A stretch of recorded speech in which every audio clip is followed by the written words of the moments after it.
প্ৰিয় শ্ৰোতাসকল, ধাৰাবাহিক উপন্যাস পাঠ অনুষ্ঠানত এইবাৰ আমি পাঠ কৰিব ওলাইছোঁ অসমীয়া সাহিত্যৰ এখনি ধুনীয়া উপন্যাস মধুলগন। আজি মধুলগনৰ 11তম খণ্ড। আপোনালোকে শুনি কেনে পাইছে নিশ্চয় জনাব বুলি আশা কৰিলোঁ। পুৱা তাইৰ দেখা নহ'লগৈ শ্যামৰ সতে। বতাহৰ গতিত যেন ওলাই নামি গ'লগৈ সি আৰু দেৱ যুগ উপত্যকাৰ পৰা। উভতনি পথত ৰাধা শান্ত আৰু অন্য মনস্ক হৈ ৰৈছিল। তাইক আমনি কৰিবলৈ শ্যাম কাষত নাছিল। তাই সকাহ পাইছিল, কিন্তু তাইৰ বেয়া লাগিছিল। সকলো কাষত আছিল, তথাপি যেন বুকুখন খালী। তললৈ নামি অহা ট্ৰেকতেই আছিল তাই, অথচ তাই ট্ৰেকত নাছিল। আচলতে তাই যেন তেতিয়াও উপত্যকাতেই বিচৰণ কৰি আছিল। তাই নতুনকৈ আৱিষ্কাৰ কৰিছিল। উপত্যকাৰ সেউজীয়া পৃষ্ঠাবোৰত সঁচাকৈয়ে এটা কাহিনী লিখা গৈছিল। অনুভৱৰ চিয়াহীৰে লিখা সেই কাহিনী ৰাধাৰ নিজৰে অজ্ঞাতে। তাৰ অক্লান্ত বতাহজাকেও গুণগুণাই গাইছিল, মই শ্যাম, তুমি ৰাধা। কিন্তু মগজুৱে সিদ্ধান্ত লৈছিল, এই কাহিনী এটি কাহিনী হৈয়েই ৰ'ব লাগিব। মাত্ৰ দুটা নিশাৰ কাহিনী, যাৰ আৰম্ভণি আৰু সমাপ্তিও ইয়াতেই। পিছদিনা পুৱা চাহকাপ খাবলৈ বহোতেই মনে মনে আকাংক্ষা কৰি থকা পৰিস্থিতিটোৰ সন্মুখীন হ'ল ৰাধা। গোমা মুখেৰে তাইক প্ৰশ্ন কৰিলে মাকে, ঋষিক সকলোৰে আগত তুমি ইমান অপমান কিয় কৰিলা? সি কিমান লাজ পাইছে চাগৈ। এবাৰ ভাবি চাইছানে সেই কথা? ৰাধাই আচৰিত হৈ চালে মাকৰ মুখলৈ। বেয়াকৈতো একো কোৱা নাছিলোঁ মই। ঋষিৰ আগত মাত্ৰ মোৰ মনৰ ইচ্ছাৰ কথাহে ব্যক্ত কৰিছিলোঁ। ৰাধাই এবাৰ কেৰাহী কৈ ৰাগিনীৰ ফালে চালে। নিশা ঘৰ সোমোৱাৰ আগতেই দুয়োজনীয়ে কথা পাতি আছিল। এটা ডিল কৰিছিল। ৰাগিনীয়ে যদি ঋষিক দিয়া প্ৰস্তাৱৰ কথা মাকক কৈ দিয়েগৈ, তেন্তে ৰাধাইও মাকক কৈ দিব সিহঁতৰ লগৰ ট্ৰেকিঙলৈ অহা দেৱৰ কথা। ৰাগিনীয়ে দুচকু ডাঙৰ কৰি মূৰটো দুফালে লৰাই দিলে, অৰ্থাৎ মাকক তাই কথাটো কোৱা নাই। তেন্তে কোনে ক'লে? ঋষিয়ে? ঋষিয়ে তোমাক ছাৰপ্ৰাইজ দিবলৈ চেষ্টা কৰিছিল, আৰু তুমি তাৰ সকলো আশাত চেঁচা মাৰি ধৰিলা। অন্য কোনোবা ছোৱালী হোৱাহেঁতেন আমি নিজকে ভাগ্যৱতী বুলি ভাবি আনন্দত অধীৰ হ'লহেঁতেন। মা, কথাটো আমাৰ বিয়াৰ বিষয়ে। গতিকে যিকোনো কথাতে ঋষিৰ লগতে মোৰো সন্মতি থকাৰ প্ৰয়োজন আছে নে নাই মই নাজানো। প্ৰয়োজন আছে, কিন্তু তোমাৰ সন্মতি নাই কিয়? চাকৰি কৰিবৰ কাৰণে? মাকৰ কণ্ঠত বিৰক্তিৰ সুৰ ফুটি উঠিল। তাৰপিছত পুনৰ একেবোৰ কথাৰ পুনৰাবৃত্তি। পিছৰ ভাগলৈ ৰাধা আৰু মাক দুয়োৰে কথাৰ সুৰ শান্ত কোমল হৈ নাথাকিল। ৰাধাই সমান খঙত নিজৰ যুক্তিবোৰ আগবঢ়ালে। মা, শান্ত সুৰত আলোচনা কৰাচোন কথাবোৰ, ৰাগিনীয়ে মাজতে ক'লেহি। ৰাগিনী, তুমি তাইক বুজোৱা। নিজৰ জীৱন ধ্বংস কৰিবলৈ উঠি পৰি লাগিছে এইজনী ছোৱালীয়ে। নিজকে চিনিয়েই নাপায় তাই ভালকৈ। কি জানে তাই? ঋষিক হেৰুৱাব তাই এনেকৈ এদিন। সতৰ্ক কৰি দিয়াৰ সুৰত ক'লে মাকে। ৰাধাক বুজাব নোৱাৰি তেওঁ খঙতে ফোপাই উঠিল। কেইটামান ক্ষণৰ অসহজ মৌনতাৰ পিছতেই সততে ৰাধাই কোমল নম্ৰ সুৰত ক'লে, তুমি সঁচা কথাই ক'লা মা। মই একোৱেই নাজানো, মই একোৱেই নুবুজো। মই নিজকো চিনি নাপাওঁ, আৰু বহু দেৰিকৈ অনুভৱ কৰিছোঁ মই এই কথা। কিন্তু মই ভাবোঁ মোৰ সময় এতিয়াও শেষ হৈ যোৱা নাই মা। নিজকে অকণমান জানিবলৈ, বুজিবলৈ চেষ্টা কৰিছোঁ মই। জীৱনটোক গঢ়িবলৈ চেষ্টা এটা কৰিব খুজিছোঁ। মোক এবাৰ চেষ্টা কৰিবলৈতো সুযোগ দিয়া। বুজিবলৈকে মন নাই মাকৰ। কিনো চাকৰি পাব ৰাধাই? এটা সাধাৰণ থাৰ্ড গ্ৰেড, ফ'ৰ্থ গ্ৰেডৰ চাকৰিৰে কি জীৱন গঢ়িব তাই? সেয়া জীৱনেই হ'লনে? ৰাধাৰ মূৰলৈ কেনেকৈ সোমাল এনেকুৱা ধৰণৰ নিম্ন মধ্যবিত্তৰ চিন্তা এটা। আৰু সকলোতকৈ ডাঙৰ কথা, ঋষিও মান্তি হোৱা নাই। ঋষিয়ে নিবিচাৰে ৰাধাই অ'ত ত'ত চাকৰি কৰি ফুৰাটো। সি যদি অতিষ্ঠ হৈ সম্বন্ধ ছিঙি পেলায় তেতিয়া কি হ'ব? ঋষিৰ ঘৰৰ মানুহ যদি ৰুষ্ট হৈ পৰে? ৰাধাৰ মতে থাৰ্ড গ্ৰেড ফ'ৰ্থ গ্ৰেড বুলি একো কথা নাই। মানুহ সুখী হোৱাই আচল কথা। আৰু এই সৰু কথাতেই যদি অতিষ্ঠ হৈ ঋষিয়ে সম্বন্ধ ছিঙি পেলায় তেনে ভৱিষ্যতলৈকো যে তেওঁ নকৰিব তাৰ কি মানা আছে? বহু দেৰিলৈকে মাকৰ লগত ৰাধাৰ তেনেকৈয়ে যুক্তি তৰ্ক চলিল। তথাপি ৰাধা উঠি আঁতৰি নগ'ল কথাৰ মাজত। কাৰণ এই আলোচনা আধাতে এৰাটো আজি ৰাধাৰ উদ্দেশ্যই নহয়, সিদ্ধান্ত আজিয়েই হ'ব লাগিব।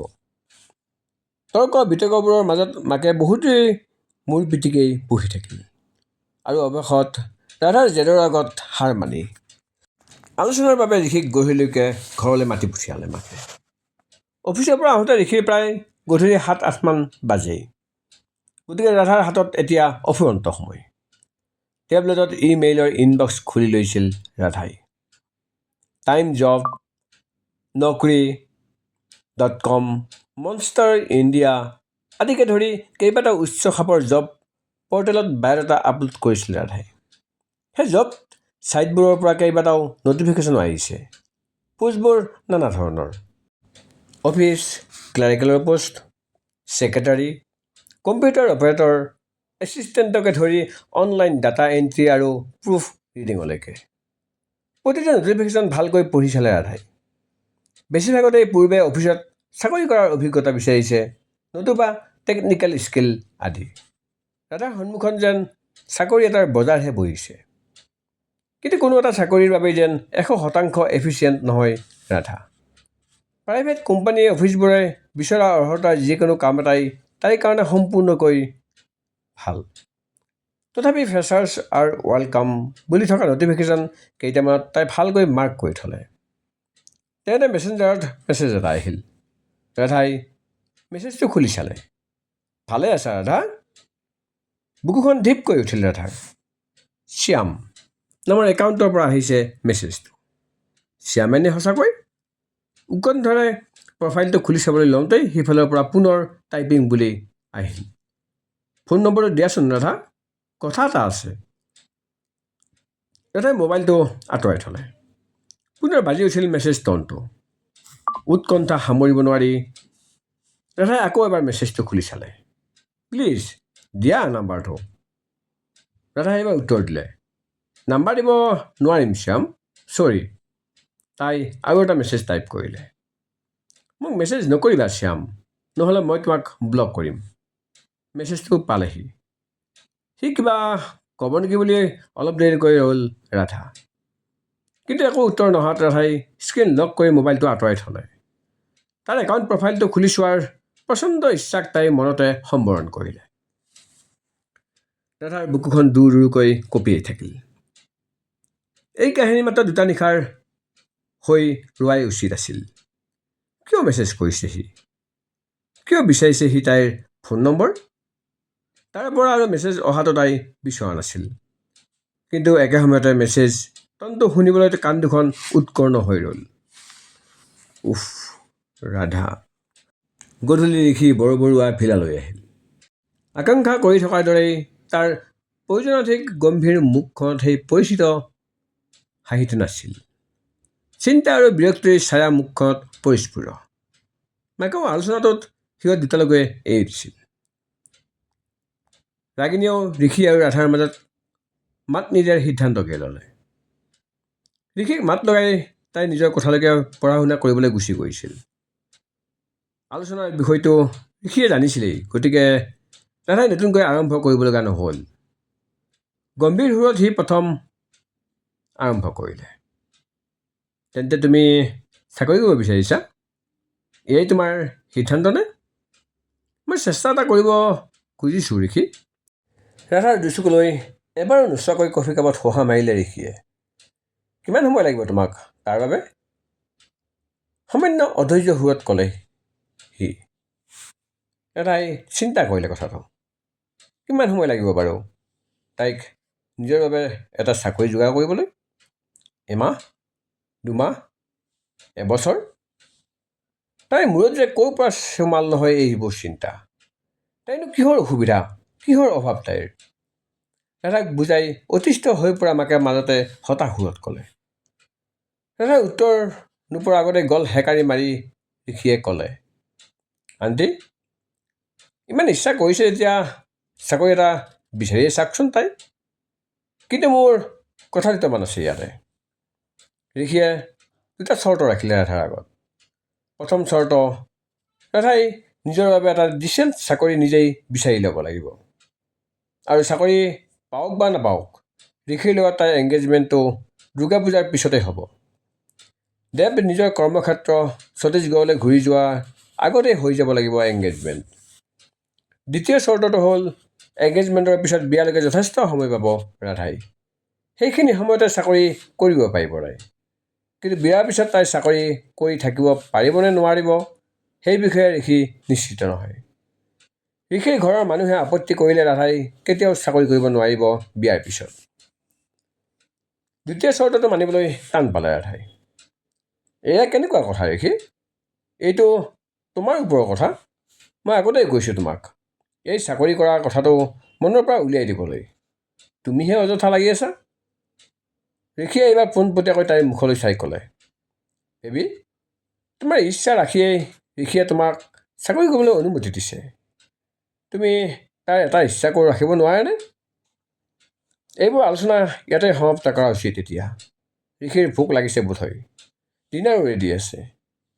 এতিয়া আমি ডিনাৰ কৰি লোৱাই ভাল হ'ব। মাকে আলোচনা সামৰিবলৈ লৰালৰিকৈ কৰিলে। সহায়কাৰী ছোৱালীজনী নুৰীক ৰাগিনীয়ে ডিনাৰৰ বাবে মাতি পঠিয়ালে। মাক উঠি গ'ল নিজেই পাকঘৰলৈ। Rishi, I am extremely tired baby. ৰাধাই আলোচনাটো আধাতে এৰিব বিচৰা নাছিল। কিন্তু ঋষিৰ মুখৰ অভিব্যক্তি দেখি তাই বুজিলে কথা বঢ়াই আৰু একো লাভ নহ'ব। ডাইনিং টেবুলত আটাইয়ে একেলগে বহি নিশাৰ আহাৰ খাবলৈ আৰম্ভ কৰিছিল মাত্ৰ। তেতিয়াই ৰাধাৰ মেছেঞ্জাৰত মেছেজ টনটো বাজি উঠিল হঠাতে। ৰাধাই প্ৰথমে গুৰুত্ব নিদিলে। তাৰ অলপ পৰ পিছত আকৌ একেৰাহে ৩-৪বাৰকৈ বাজি উঠিল মেছেজ টনটো। কৌতূহল সামৰিব নোৱাৰি ৰাধাই বাওঁ হাতেৰে মোবাইলৰ স্ক্ৰীণত আনলক কৰি মেছেজবোৰ খুলি চালে। আহ, জুক ভেলীৰ বননিত শ্যামে তোলা তাইৰ কেইবাখনো একক ফটো। এনিথিং? ঋষিয়ে তাইলৈ চাই গহীন সুৰত ক'লে। কোৱাৰ ভংগীত ৰাধাই মূৰটো দুফালে লৰাই মোবাইলটো ভাইব্ৰেশ্যন মডত থৈ দিলে। তাৰপিছতো কেইবাবাৰো একেলেথাৰিয়ে ভাইব্ৰেট কৰি উঠিল মোবাইলটো। ৰাধাই তলমূৰ কৰি খোৱাত মনোযোগ দিবলৈ চেষ্টা কৰিলে, কিন্তু তাই খাবও নোৱাৰিলে। বুকুত তাইক অসহজ কৰি তোলা সেই একেই ৰু কঁপনি। উফ, শ্যামৰ ওপৰতে খং উঠিল তাইৰ। কিহৰ কাৰণে সি আমনি কৰি আছে তাইক বাৰে বাৰে। ডিনাৰ কৰি উঠাৰ পাছত অকণমান সময় বহি কথা পাতি ঋষিল গ'লগৈ। নিজে গাড়ী চলাই ঋষি গেটৰ বাহিৰ হোৱালৈকে তাইৰ পেণ্টৰ পকেটত থোৱা মোবাইলটোত কিমানবাৰ ভাইব্ৰেট হ'ল তাৰ হিচাপ নাই। ঋষি যোৱাৰ পাছত ৰাধা লৰালৰিকৈ নিজৰ কোঠালৈ সোমাই আহিল। খঙেৰে মোবাইলটো পেণ্টৰ পকেটৰ পৰা উলিয়াই লৈ তাই। শ্যামৰ ওপৰত খং উঠিলেও মোবাইলৰ স্ক্ৰীণ খুলি মেছেঞ্জাৰ খোলালৈকে এক অনামী উত্তেজনাই পেট পকাই ধৰিলে ৰাধাৰ। মুঠ 20খনমান ফটো পঠিয়াইছে সি। বিভিন্ন এংগেলৰ পৰা তোলা ফটোবোৰত কেৱল ৰাধা। শেষৰ দুখন ফটোত বিশেষভাৱে চকু ৰৈ গ'ল ৰাধাৰ। সি ফটোৰ তলত কেপশ্যন লিখিছে, এই দুখন খুব স্পেচিয়েল ফটো ৰাধা, চোৱাচোন। ৰাধাই একেথৰে চাই ৰ'ল ফটো দুখনলৈ। এখন হ'ল গ্ৰুপ ফটো। সেইখন ফটোত প্ৰান্তৰত নিশা জ্বলোৱা জুইকুৰাৰ কাষত শ্যামে হেঁচা ঠেলা কৰি তাইৰ কাষতে থিয় হৈ ৰৈছিল। সকলোৱে কেমেৰাৰ ফালে চাই বিভিন্ন পজ দিছে। মাত্ৰ তাই আৰু শ্যামেহে দুয়োৰে মুখলৈ চাই ৰৈছে। আন এখন চেলফি। সেই প্ৰাকৃতিক শিলৰ গুহাৰ ওপৰত শ্যামৰ বাহুত মূৰ থৈ নিদ্ৰাৰত অৱস্থাত ৰাধা। ইমান নিবিড় যেন লগা এই দুখন ফটো কেনেকৈ বাৰু ৰাখিব পাৰে শ্যামে। ভাবোতেই ৰাধাৰ মুখ ঘামি গ'ল। ফটো দুখন ভাল লাগিছেনে তোমাৰ? আকৌ শ্যামৰ মেছেজ। ৰাধাই উত্তৰ টাইপ কৰিলে, শ্যাম, ডিলিট কৰা এই দুখন ফটো। মোৰ কেমেৰা দুটা ৱেষ্ট ক্লিক ৰাধা, মই ডিলিট কৰিব নোৱাৰিম। আই এম চৰি। উত্তৰত কি ক'ব ৰাধাই ভাবি নাপালে। এইবোৰ যে ভুল আৰু অবাঞ্ছিত কথা কেনেকৈ বুজোৱা যায় এই ল'ৰাটোক। পূজাৰ পিছতেতো ঋষিৰ লগত তাৰ এংগেজমেণ্ট হ'ব। পূজালৈনো আৰু কেইটামান দিন বাকী আছে। আকৌ মেছেজ এটা আহিল, ফোন নাম্বাৰটো দিয়া ৰাধা, নহ'লে মই এতিয়াই ভিডিঅ' কল কৰি আছোঁ মেছেঞ্জাৰত। বুকুখন টিপ কৰি উঠিলে ৰাধাৰ। তাই লগে লগে টাইপ কৰিলে, sorry, I am going to block your account Shyam. সেইটো ভুল নকৰিবা ৰাধা, নহ'লে মই এতিয়াই সেই শেষৰ চেলফিখন নিজৰ প্ৰফাইল পিকচাৰ বনাই পেলাম। কি? তুমি সেইটো একেবাৰেই কৰিব নোৱাৰা Shyam. Trust me Radha, I can do that. তুমি ব্লেকমেইল কৰিব খুজিছা মোক? এইবাৰ খঙেৰে টাইপ কৰিলে ৰাধাই। সৰু সুৰা ব্লেকমেইল বুলিয়ে ধৰি লোৱাচোন। বিশ্বাস হোৱা নাই মোৰ শ্যাম, তুমি যে এটা ব্লেকমেইলাৰ। ফোন নম্বৰটো দিয়া ৰাধা, যদি নিদিওঁ এতিয়াই গৈ কলিং বেল বজাম তোমালোকৰ ঘৰত। মিছা বুলি নাহাৰিবা। ৰাধাই কপাল পিটিকি ধৰিলে নিজৰ। শ্যাম, মোক ব্লেকমেইল কৰিবলৈ বন্ধ কৰা। তুমি ইমান নীচ হ'ব নোৱাৰা শ্যাম। নীচ নহওঁ, কিন্তু হৈ যাব পাৰোঁ। তুমি নোৱাৰা। মেছেজটো টাইপ কৰি ৰাধা নিজেও আচৰিত হ'ল। দুদিনৰ চিনাকি শ্যামৰ ওপৰত তাইৰ মনত ইমান কিহৰ অটল বিশ্বাস। সিফালৰ পৰা পুনৰ টাইপিং বুলি আহিল। উৎকণ্ঠাৰে মেছেজটোৰ অপেক্ষাত ৰ'ল ৰাধা। এই মুহূৰ্তত তোমাক মাত্ৰ এবাৰ চাবলৈ মই যিকোনো কামেই কৰিব পাৰিম ৰাধা। তোমাৰ প্ৰেমত অধপতনে গ'লো বুলিয়েই ধৰি লোৱাচোন। মেছেজটো পঢ়ি আকৌ এবাৰ থৰ হৈ ৰ'ল ৰাধা। কিয় এনেকুৱা কথা কয় সি বাৰে বাৰে? প্ৰেম কি? প্ৰেম কেনেকুৱা? প্ৰেম বুলিবলৈ ক'বলৈ হ'লে এটা অনুভূতিত কি কি বৈশিষ্ট্য থাকিব লাগে ৰাধাই নেজানে, ৰাধাই নুবুজে। আৰু প্ৰকৃত কথাটো হ'ল ৰাধাৰ বুজিবলৈকো ভয় লাগে। পুনৰ মেছেজ টনটো বাজি উঠিল। মই তোমাক এবাৰ চাব খুজিছোঁ ৰাধা, নহ'লে মই তোমাৰ মাতটোকে এবাৰ শুনিব খুজিছোঁ। দুটাই সম্ভৱ নহয় শ্যাম। ইচ্ছা কৰিলে সকলো সম্ভৱ। Come on Radha please. এইবাৰ মেছেজ টনটোৰ সমান্তৰালকৈ বাহিৰত গাড়ীৰ হৰ্ণ বাজিল। এবাৰ, দুবাৰ, চুটি চুটিকৈ মুঠতে তিনিবাৰ বাজিল গাড়ীৰ হৰ্ণটো। বাহিৰত সঁচাকৈ সেয়া শ্যাম নহয়তো। খৰগতিত ৰাধাই টাইপ কৰিলে মেছেজটো, তুমি হৰ্ণ বজাইছা Shyam? Are you crazy? Yes Radha, আশ্বাস দিছোঁ। অন্য একোৰে বাবে নহয়, মাত্ৰ তোমাৰ প্ৰেমত পাগল শ্যাম। উফ, সোঁহাতৰ তলুৱাৰে নিজৰ মুখখন ঢাকি ধৰিলে ৰাধাই। কেনেকুৱা আশ্বাস? আশ্বাসেই নে সঁচাকৈ? তাই নিজৰ ওপৰতে বেছিকৈ খং উঠিল। কিয় শ্যামক তাই টানকৈ একো ক'ব পৰা নাই এতিয়ালৈকে? তাই নিজৰ মনত ইমান দুৰ্বলতা কিয়? পুনৰ মেছেজ আহিল, হাৰি আপ ৰাধা। এতিয়া কি কৰা যায়? ফোন নম্বৰটো দিলে সি তাইক পিছলৈকো ফোন কৰি আমনি কৰিব পাৰে। গতিকে সমস্যাৰ সমাধানো ভাবি উলিয়াই ল'লে ৰাধাই। তাই কোঠাৰ পৰা ৰাস্তালৈ চিধাকৈ দেখা নাপায়। গতিকে ৰাগিনীৰ কোঠালৈকে যাব তাই। ভবামতে কাম। ৰাগিনীৰ কোঠাৰ দুৱাৰতে খটখটালেগৈ ৰাধাই। দুৱাৰখন খুলিলে ৰাগিনীয়ে। দুচকুত তাই পাৱাৰ গ্লাছ। হয়তো কিতাপ পঢ়ি আছিল তাই। দুৱাৰমুখত সংকোচ মনেৰে থিয় হৈ তাই ৰাধাৰ মুখখনলৈ এপলক চাই ৰ'ল ৰাগিনীয়ে। কি হ'ল বেবী? ৰাগিনী, তুমি মোৰ কথাতে পঢ়িব পাৰিবানে অলপ দেৰি বাবে? কিয়? তাৰমানে ইণ্টাৰনেট কানেকশ্যন ভালকৈ পোৱা নাই মই। তোমাৰ ইয়াত বেছি ভাল যে? ৰাধাই কোকাত মিছা এটা কথাকেই ক'লে। তোমাৰ ৰুমতে ইণ্টাৰনেট কানেকশ্যন বেছি ভালকৈ পায়। উফ, ইটছ আৰ্জেণ্ট, অকণমান সময়ৰ কাৰণে মাত্ৰ। অ'কে। ৰাগিনী অ'কে বুলি ক'বলৈ পালেহে লগে লগে ৰাধাই ৰাগিনীৰ পঢ়ি থকা কিতাপ দুখন, বহী, কলম নিজেই লৈ আনিলে। সামান্য বিশৃংখল হৈ থকা নিজৰ অব্যৱহৃত টেবুলখন ৰাগিনীৰ বাবে ততাতৈয়াকৈ শিথিল কৰি প্ৰায় দৌৰা দৌৰিকৈ ওলাই আহিল তাই। ৰাধা যোৱালৈ আচৰিত হৈ চাই ৰ'ল ৰাগিনীয়ে। কিবা এটা যেন খুব বেলেগ লাগিছে আজি ৰাধাক। ৰাগিনীৰ কোঠাত সোমাই দুৱাৰখন জপাই ল'লে তাই। আইনাৰ সন্মুখত থিয় হৈ মুখখন এবাৰ চাই ল'লে তাই। চুলিখিনি লৰালৈকৈ হাতৰ আঙুলিৰে আঁচুৰি লৈ পিন্ধি থকা টপটো ঠিক কৰি লৈ তেওঁ। তেনেতে মোবাইলৰ মেছেজ এটা আহিল পুনৰ। কাম অন ৰাধা, মাত্ৰ এবাৰ প্লিজ। দীঘলকৈ উশাহ এটা বুকুত ভৰাই লৈ ৰাধাই। তাৰপিছত কম্পিউটাৰ হাতেৰে দীঘল ডাঠ পৰ্দাখন টানি খিৰিকীৰ কাষত থিয় দি ৰ'ল তাই।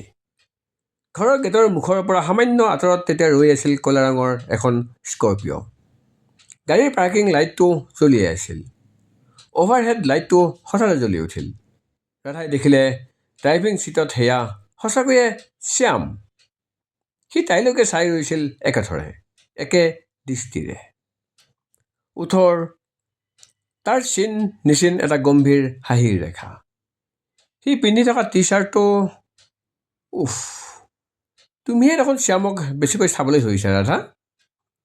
নিজকে গালি এটা পাৰি ৰাধাই পৰ্দাখন টানি দিলে। জোৰকৈ ঢিপ ঢিপাই থকা বুকুখন কোঠাৰ দেৱালতেই হেঁচি ধৰিলে ৰাধাই। তেনেতে মেছেজ এটা আহিল। এতিয়া শান্ত হ'লো মই। Thank you Radha, good night. ৰাধাই মেছেজৰ উত্তৰ নিদিলে। তাই খন্তেক পিছতে শব্দে আঁতৰি গুচি গ'ল গাড়ীখন। তেতিয়াহে যেন উশাহটো ভালকৈ ঘূৰি আহিল ৰাধাৰ। চোফা এখনতে বহি পৰিল তাই। উফ, এনেকুৱা ল'ৰাৰ সান্নিধ্যলৈ দেখোন কেতিয়াও অহা নাছিল তাই। এয়ে প্ৰথম। স্কুল কলেজতো কোনো ল'ৰাৰেই ইমান সাহস নাছিল যে তাই কাষ চপাৰ। অৱশ্যে তাইৰ পিছত পঢ়িবলৈ একো বিশেষত্ব যেন নাছিল। কিন্তু শ্যাম, সি তাইলৈ যেনেকুৱা আকুলতাৰে চাই, তেনেকৈ কোনেও তাইলৈ চোৱাই নাই আজিলৈকে। সি যিমান ধুনীয়াকৈ তাইক ৰাধা বুলি মাতে, তেনেকৈ অন্য কোনেও তাইক মতা নাছিল।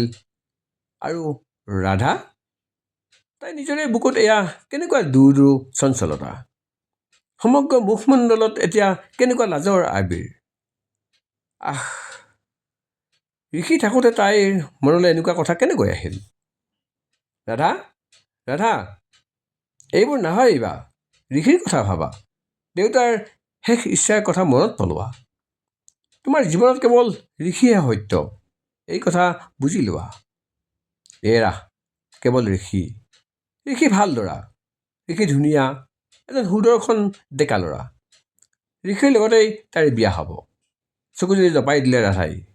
কিন্তু ঋষিৰ মুখখন এখন দেখাত হুবহু শ্যামৰ দৰে হৈ গৈছে। ঋষিৰ কথা যিমানে তাই ভাবিবলৈ চেষ্টা কৰিছে, সিমানে দেখোন হাঁহি মুখে শ্যাম আহি ৰৈছেহি তাইৰ দুচকুৰ আগত। I hate you Shyam, I hate you. প্ৰিয় শ্ৰোতাসকল, মধুলেখনৰ এয়া আছিল 11তম খণ্ড। ধন্যবাদ।